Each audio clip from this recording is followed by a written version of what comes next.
Hey there, and welcome back to another 2-box penny hunt. I'm Bryson with Dimes for Dollars here, and we are at hunt number 107 of our penny hunt and fill series. Boxes 221 and 222 today, and as usual I pop the top of the first box to check if they're circulated, and of course they are.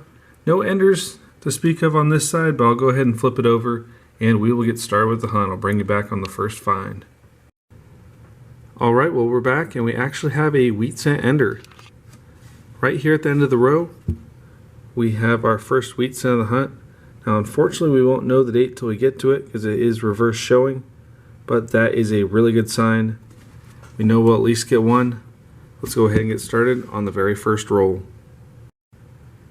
Roll number 2, and we have our first find of the hunt. And it's not a penny. We have a dime. For 9 cents profit, we have a 2023 out of Denver. Very next roll, and we have our first wheat cent. We have a 1945 from Philadelphia. Roll number 12, and we've actually got a pretty cool find here. We have a counter-stamped coin, and this one has a state of Vermont on it. I believe this is part of a series of all 50 states. But this is definitely my first Vermont one. I think I've got maybe 2 or 3 other ones from like Nebraska and some other states. But this is my first Vermont one. It's really cool. Maybe at the end of this hunt I'll pull out all the ones that I've got so we can look at them all together. But again, another really cool find, and we're just getting started. Roll number 15, and we got 2 more finds here. We have our first Canadian cent, and it's going to be an older one. This is the Laureate head or Young head portrait, and it's from 1963. We also have a wheat penny right back here, and this one is going to be a 1945 from Denver. Roll number 20, and we have wheat cent number 3, and this one's going to be our first 50s wheat cent, a 1952 from Denver. Up next we have that wheat cent ender roll.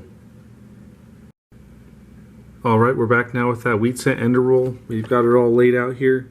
Go ahead and get your guesses in on what the date is. We're going to go ahead and flip it in 3, 2, 1. Alright, older than I expected. We have a 40s find. I believe it was a 1949, and there it is, 1949 from Denver. Well, roll number 43, and it has been 21 rolls without a wheat cent. Until now, we finally have wheat cent number 5, and it's going to be a 1951 out of Philadelphia. Very next roll, and we have another wheat cent, and this one is going to be a 1942 from San Francisco. One roll from the end, and we have one more 40s wheat cent. We have a 1944, and this one is from San Francisco. Well, we're on to box number 2, and on the very first roll we managed to get a wheat cent. We have a 1941 out of Philadelphia. Roll number 7 to box 2, and we have another 40s wheat cent. We have a 1949 from San Francisco. Roll 14 to box 2, and we finally have wheat cent number 10. And this one is a 1953 out of Denver. 4 rolls later, and we have another wheat cent here. This one is a 1946 from Denver.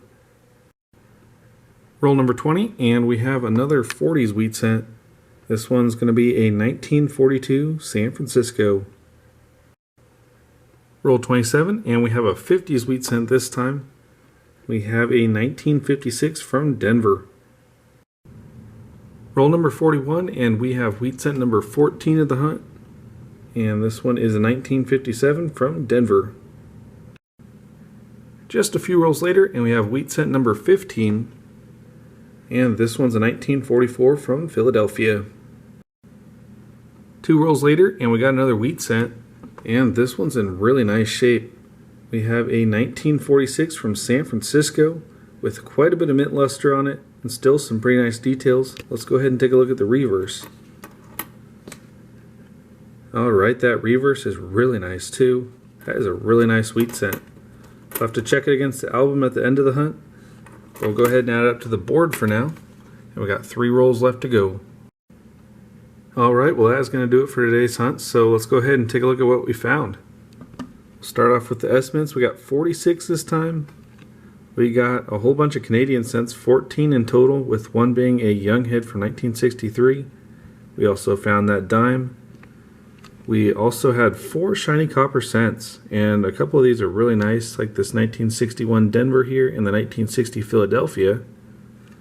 Moving on to wheat cents, we got only a couple from the 50s. We got 5 in total. We got 11 from the 40s, with the best one being that 46 San Francisco. And of course we got that counter stamp, the Vermont one. And as promised, I have the rest of the counter stamps I've got in my collection here, so let's go ahead and take a minute to look at all of them. We got a USA, we got an Arizona, we have a Pennsylvania, a North Dakota, and an Oklahoma. So no Kansas, but I guess it was Oklahoma I was thinking about. But yeah, we got 5 now, so one more for the collection. That is definitely a successful hunt. I hope you all enjoyed. It was a lot of fun as always, and as always, thank you for watching, and I'll see you in the next one.